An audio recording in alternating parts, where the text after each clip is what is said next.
Good afternoon, and welcome to From Where We Are, stories of news and culture through the lens of USC and Southern California. I'm Fernando Cienfuegos, coming to you live from Studio B in USC's Annenberg Media Center. And I'm Brian Sarabia. It's Wednesday, November 9th. I'm deeply humbled by the results, deeply humbled to have the privilege of extending my term as governor of the state of California. Votes are still being counted, but it appears neither Republican hopes for sweeping victories nor Democrats' fears of crushing defeats were realized. This looks a whole lot more like a red ripple than a red wave. Caruso is in the lead by about 12,000 votes. Tuesday congressional elections ended up being far closer than many political analysts thought. And party control of Congress, particularly in the Senate, still remains in doubt. On today's show, who will be our next mayor of Los Angeles? Why are Californians so opposed to Prop 26 and 27, which would have legalized sports gaming in the state? And an election recap. All that and more from Where We Are.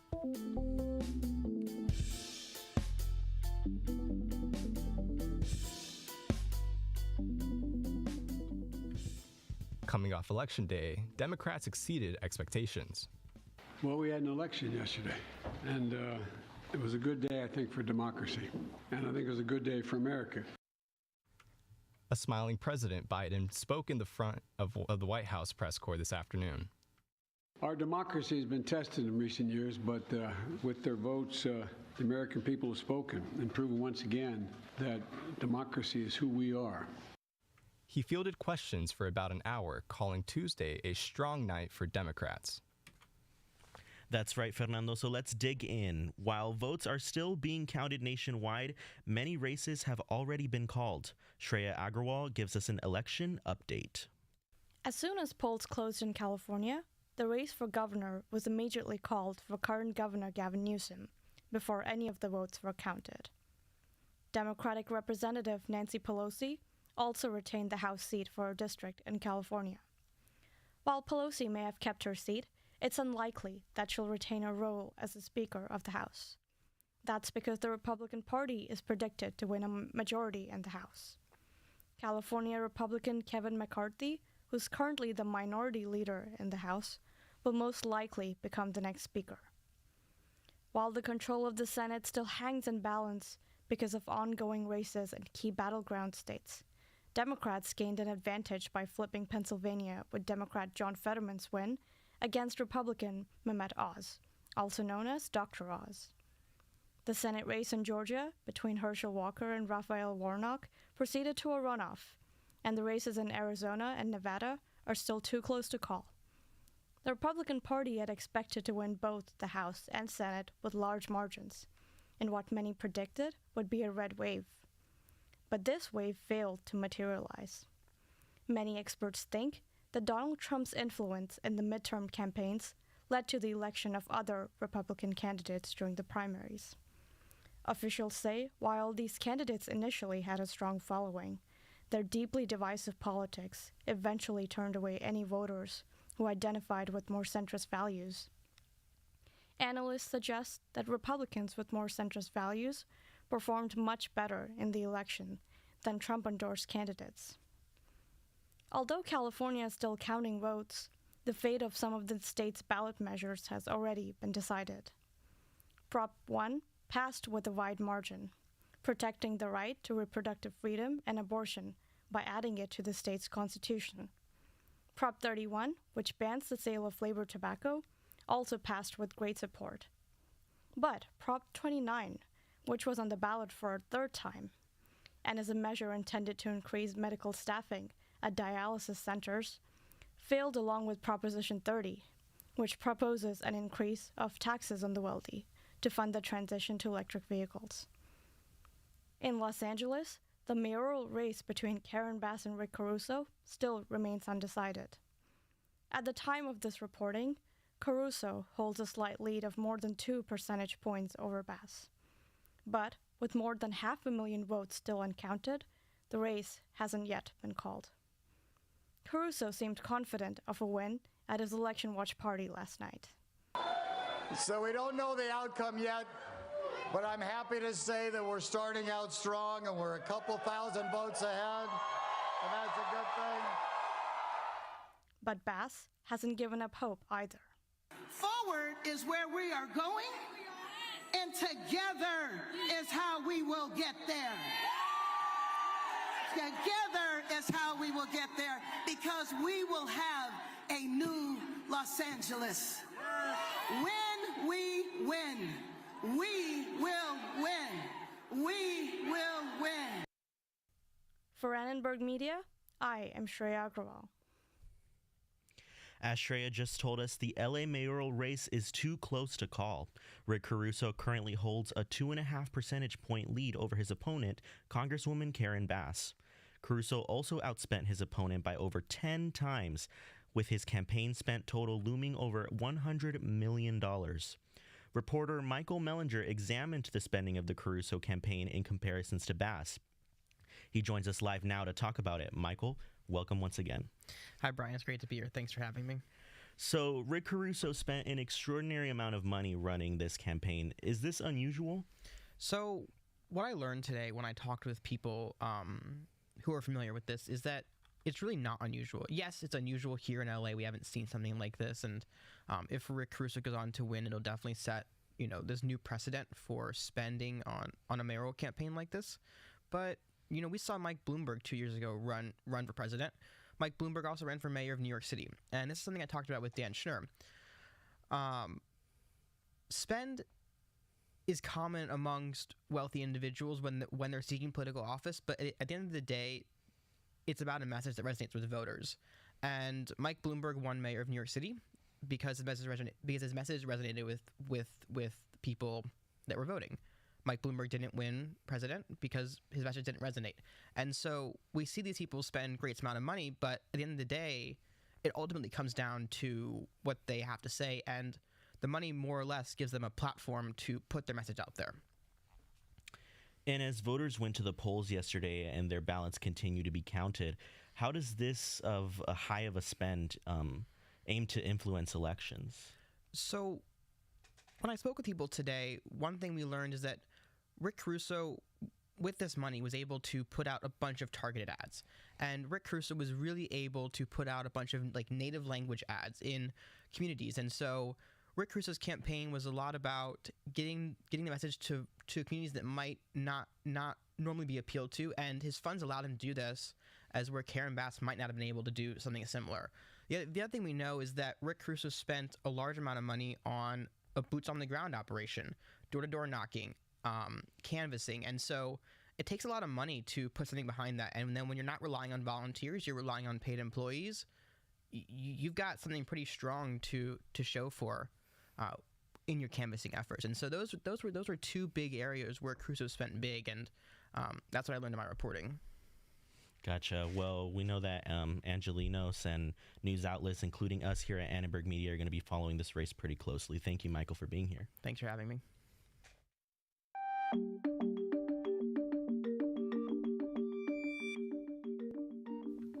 Voters weigh in on abortion rights across the nation. As Grace Galanzi reports, voters in California, Michigan, and Vermont decided to protect the right to choose by adding it to their state constitutions. On the USC campus across Tommy Trojan, a table was set up with the question of, should Prop 1 be passed? Jolly Ranchers were spread across the center with jars labeled yes or no, encouraging students to place the candy in their jar of choice. The yes jar was filled to the top, while the no jar was filled halfway. Likewise, partial returns in California showed Proposition 1 leading with 65% of the vote, which was expected by many. The measure was projected to pass, but many supporters desired a decisive win to send the clear message that abortion is legal and accessible in California, encouraging other states to do the same. Native California student Alexa Carlin expressed how this news filled her with pride for her state. I think in light of everything that happened over the summer with Roe v. Wade being overturned with the Dobbs decision, I think it's amazing to hear that Californians are very strongly supporting a woman's right to choose, and I hope that other states will follow with their propositions and that they'll all pass. Rebecca Carlson, a graduate student studying philosophy, explained how Prop 1 contrasts to laws in her home state of Washington. I think Prop 1 is more preventing of abortion restrictions than anything we have in the Constitution in Washington state, but Washington is a fairly generally pro-choice state, So it's fairly similar in that way. This was a sentiment shared by Gavin Newsom after the ballot measure passed. We affirmed clearly with conviction that we are a true freedom state, that we embrace the rights of women and girls. Voters in Vermont and Michigan also chose to enshrine the right to abortion and contraception in their state constitution. Only time will tell if other states follow suit. For Annenberg Media, I'm Grace Galanti.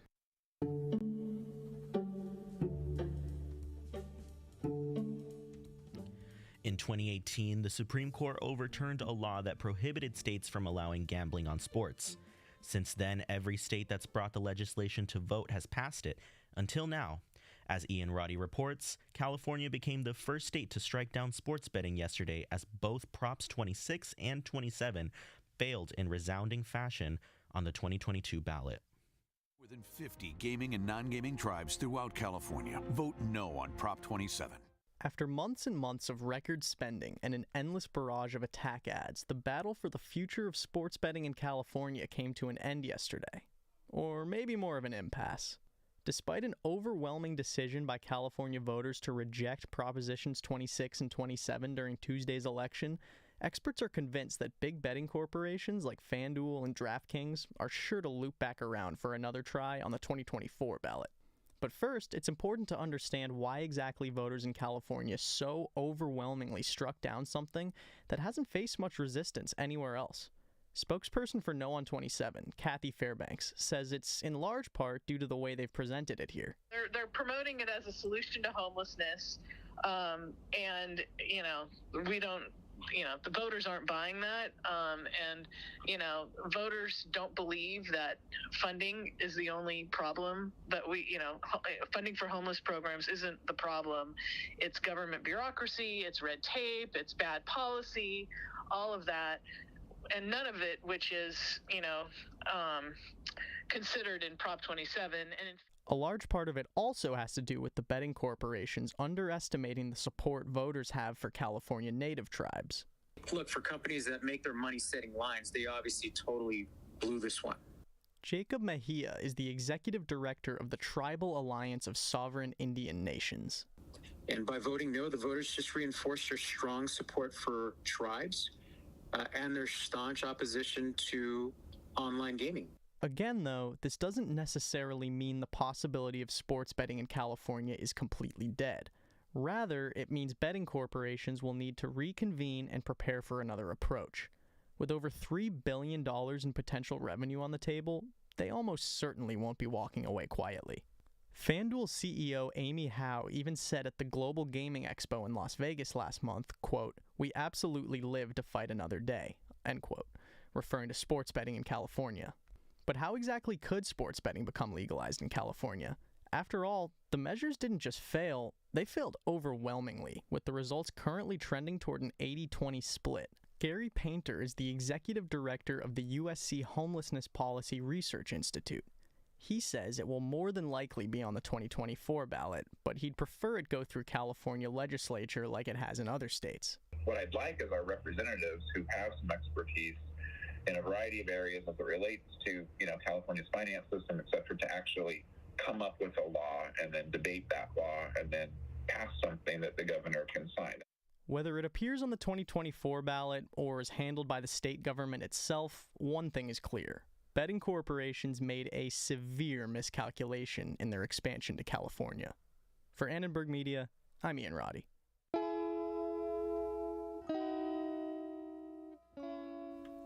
Foodborne illnesses linked to seafood are on the rise in the United States.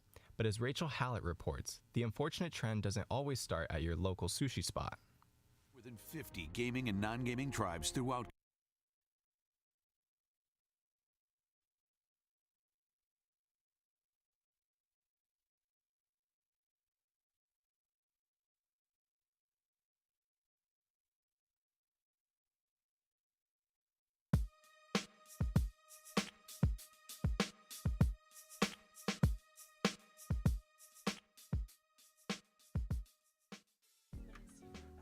Sorry, that story we'll be getting in soon rather than later, but at the moment we'll have Brian host intro our next story coming up.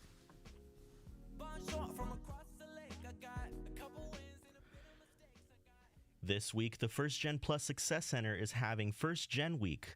As Claire Suris reports, there are 5 days of education and camaraderie for first-generation students. On Monday, USC first-generation students started celebrating First Gen Week, which includes workshops, socials, and other fun activities to celebrate first-generation Trojans. To finish off the week tomorrow, the First Gen Plus Success Center will host First Gen Convos from 10:30 a.m. to 12 p.m., and the First Gen Social from 6 to 8 p.m. And if you aren't a first-generation student, not to worry. We spoke to Michelle Montenegro, a sophomore working at the First Gen Plus Success Center, who said the events are open to everyone. So for all of our events that we're hosting this week, anybody is welcome. We obviously cater to this week's programming for first-gen students, but we also invite any allies and anybody that wants to support to join. To catch the rest of the First Gen Week events, visit First Gen Plus SC on Instagram. For Annenberg Media, I'm Claire Suris.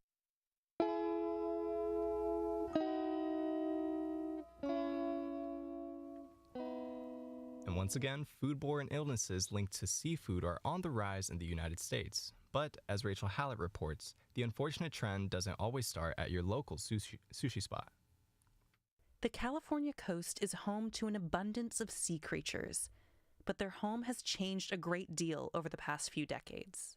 Climate change is obviously driving enormous changes in the land and oceanic ecosystems. Warming is probably the most direct influence of climate change, and it's caused by greenhouse gases. So it starts in the atmosphere, and as the atmosphere warms, the ocean warms as well. In fact, the ocean are taking up most of the heat that is accumulating in the climate system. Daniel Bianchi is an associate professor at UCLA in the Oceanic Science Department. He is an oceanographer with a specialty in ocean biogeochemistry. Bianchi's work shows that not all aquatic environments experience warming at the same rates. And this warming in the ocean starts at the surface of the ocean. So we have been observing higher and higher temperatures right at the surface of the ocean. In general, coastal water might warm a little bit faster because it's harder to mix them as deep as the very open ocean or close to the poles. According to the California Department of Public Health, an outbreak of neurovirus infections, an illness that causes vomiting, stomach cramping, and in some cases, a fever and chills, was linked to raw oysters imported from British Columbia, Canada. Oysters cluster in coastal waters near the surface, an area ripe for higher ocean temperatures. A study from the United Kingdom's University of Plymouth Marine Biology Center found that the enhanced accumulation of copper in Pacific oysters may be a future concern in terms of consumption safety. But rising ocean temperatures are also causing a scarcity issue within the seafood industry. Tim Ratcliffe is owner of Shin, a restaurant in Hollywood, California. It caused problems with receiving stuff. So we'd be out of stuff and just, and unsure when we'd be able to get it again. It was just literally, I'm sorry, I can't do anything about it. But yeah, we're still going uni right now. It's the start of the season. We should be able to get it. Still struggling to get that one too. Bianchi thinks that climate change is likely to blame for this issue too. One impact of warming on fisheries is really migration of species. And so some of the changes for example, in parasites or diseases carried by raw seafood consumption might also have to do with the movement of fish stocks or changes in the population that are driven by the warming. Changes in movement means fish populating in areas that are different from their normal migration patterns. For seafood suppliers, this means adopting a better understanding of those patterns in conjunction with climate change. And so we have been seeing over the years periods of relatively warmer or cooler condition that had very different species. Sometimes you have tropical species coming in when it's especially warm, and then if the condition cool again, more northern species come. So how do you avoid getting sick while still enjoying your favorite seafood? The CDC suggests understanding the quality of water in the area that you are getting your seafood from. If you're eating in an area experiencing an algae bloom, avoid shellfish altogether. Annenberg Media reached out to the California Department of Public Health for a direct comment, but we have not heard back. For Annenberg Media, I'm Rachel Hallett.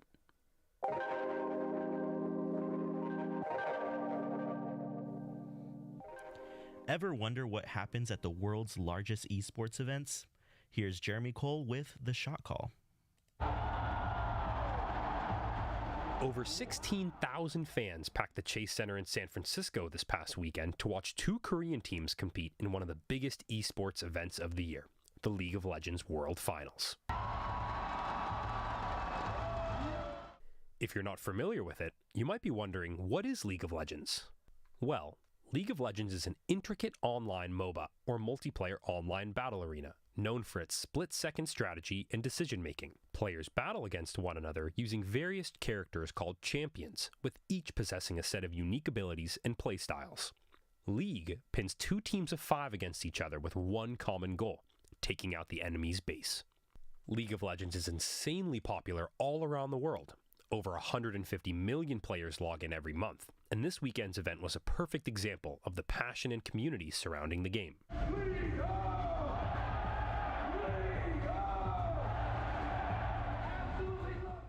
Funny enough, League was created by two USC graduates, Brandon Beck and Mark Merrill. They attended USC together and bonded over their love for video games, and after college, they founded Riot Games out of their LA apartment in 2006. In the years since, Beck and Merrill have developed Riot into a gaming powerhouse, developing other successful games such as Teamfight Tactics and Valorant alongside League of Legends. More groundbreaking games are on the way in the coming years from Riot, including a highly anticipated fighting game and an MMO, or massive multiplayer online game. They have also expanded far beyond video games. Riot created Arcane, an animated TV series that set the record as Netflix's highest-rated series within a week of its premiere in 2021. Imagine Dragons wrote and performed the theme song, titled Enemy.